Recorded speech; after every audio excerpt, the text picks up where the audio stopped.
cabría la palabra transición, transitar de un régimen autoritario a la mexicana, como el régimen purista, a lo que hoy tenemos, que hay varias interpretaciones de lo que hoy tenemos, que es parte del ejercicio.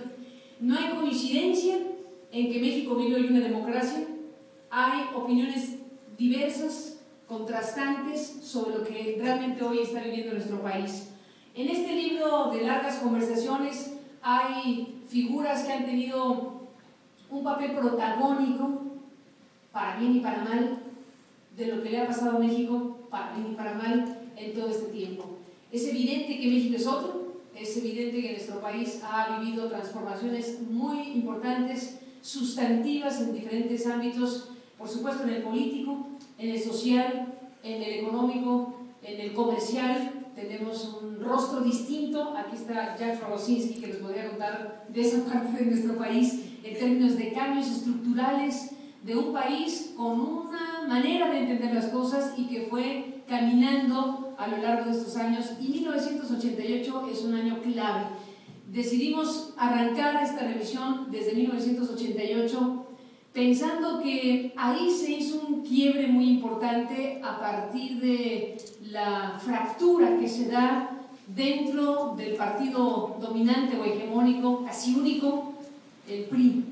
Cuando Cuauhtémoc Cárdenas, que por cierto aquí está Lázaro y también podría contar muchas cosas Lázaro de esta historia, cuando Cuauhtémoc Cárdenas logra reunir y aglutinar en una candidatura presidencial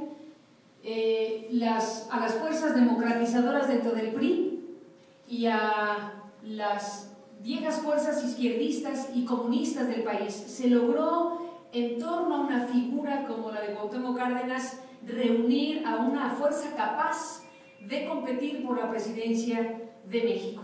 Esa elección de 1988 que llevó a Carlos Salinas de Gortari, acusada de fraudulenta por la izquierda, acusada de fraudulenta por los candidatos que participaron en aquel entonces, Maquillo, Cloutier, Rosario Ibarra, el propio Cuauhtémoc Cárdenas, señalaron aquí hubo fraude y se llevó a la estructura política a su punto de tensión mayor y llegó a la presidencia de la República un personaje que generó enormes transformaciones en el país, Carlos Salinas de Gortari. 1988 significa muchas cosas para México y a partir de ahí empieza a desarrollarse una serie de cambios de enorme trascendencia en México. Mencioné al vuelo lo económico, lo comercial y lo político y nos podríamos detener en cada una de estas áreas de las transformaciones en nuestro país.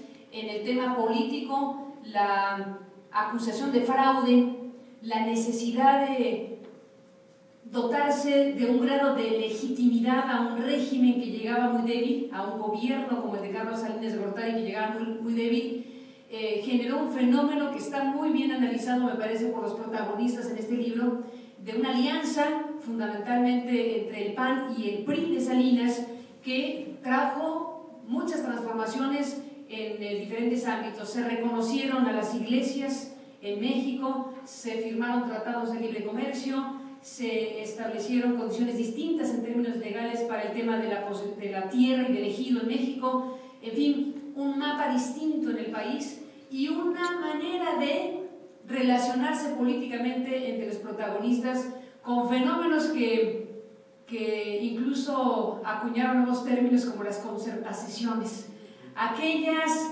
negociaciones no precisamente democráticas, sino muy a la mexicana otra vez, en donde se reconocían algunos triunfos a cambio del reconocimiento de otras cosas y se fue construyendo una estructura institucional y política diferente, insisto, llena de claroscuros y llena de elementos a revisar.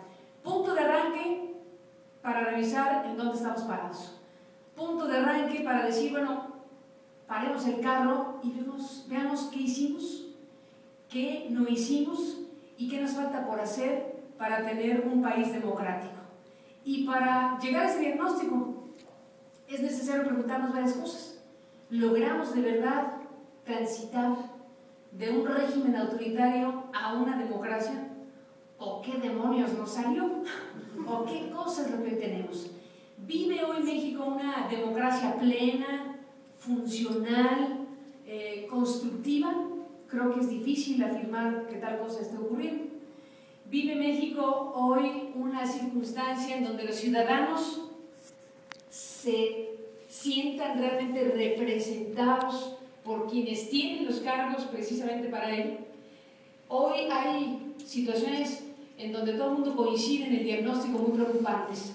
Hay un divorcio muy grave entre la población y su representación formal en las cámaras, en los gobiernos, en la presidencia. Hoy en México la pregunta que cualquier experto se haría para llegar a este diagnóstico rápido es: ¿sabe usted cómo se llama su diputado? Y ese simple elemento y sondeo inmediato nos da cuenta de la enorme distancia que hay hoy entre la clase política y quienes toman decisiones a nombre de todos en nuestro país como un elemento a considerar. Hay muchos elementos que se ponen a la mesa en estas conversaciones. Es muy interesante escuchar lo que puede decir un hombre, por ejemplo, como Manuel Camacho Solís, por hablar de alguien que fue un factor muy importante o ha sido un factor muy importante en toda esta historia. Cómo recuerda, cómo narra, cómo dice las cosas sobre lo que ocurrió en 88, un hombre que hoy resulta que está tratando de unir lo casi imposible, que son las izquierdas en México. Entonces es interesante ver cómo estos personajes acaban siendo los mismos, de alguna manera, que estaban en 1988 en otra circunstancia y en otra situación.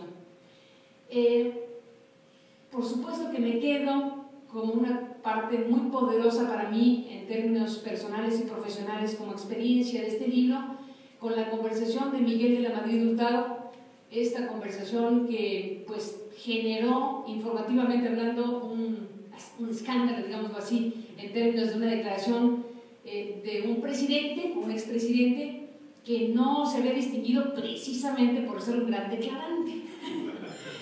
Yo francamente cuando empecé a hacer esa entrevista no tenía muchas expectativas de lo que iba a pasar ahí. Dije, hay que entrevistar a Miguel de la Madrid porque es 1988, pero no llegaba más allá de mi expectativa. ¿Y cuál fue mi sorpresa?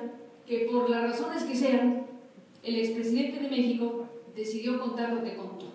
Decidió, digo yo, liberarse de una carga moral, liberarse de algo que le pesa, liberarse de algo que le resulta odioso, liberarse de algo que quisiera desprenderse.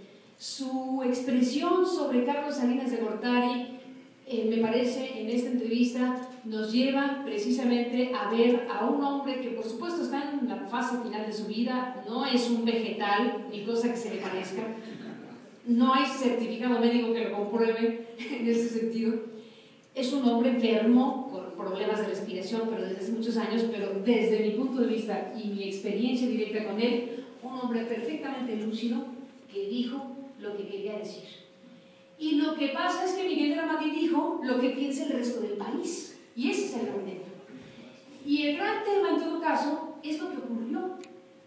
Yo me atrevo a decir que dentro de la serie de entrevistas que sostuve con estos personajes para el libro, para mí la entrevista de Miguel de la Madrid por lo que ocurrió, pues tiene esta connotación enorme, y de pronto pienso que más importante que la entrevista, que puede tener lo suyo, no está de más decirlo, más importante que la entrevista fue la reacción a la entrevista, la reacción a la divulgación de una entrevista que, si bien es cierto, se solicitó al expresidente de México para ser publicada en un libro, que es este que venimos a platicar con ustedes aquí en Washington. Si bien es cierto, es que yo toqué la puerta desde la Madrid para decirle, quiero entrevistarlo para hablar de su gestión, para hablar de la transición mexicana.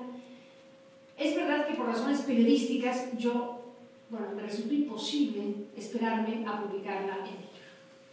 Tengo en mi descargo que le llamé por teléfono para informarle, no para pedirle permiso porque la decisión estaba tomada por mí, que me adelantaría a dar a conocer parte del contenido de esa conversación sobre el sexenio de Carlos Salinas de Gortari, pues por eso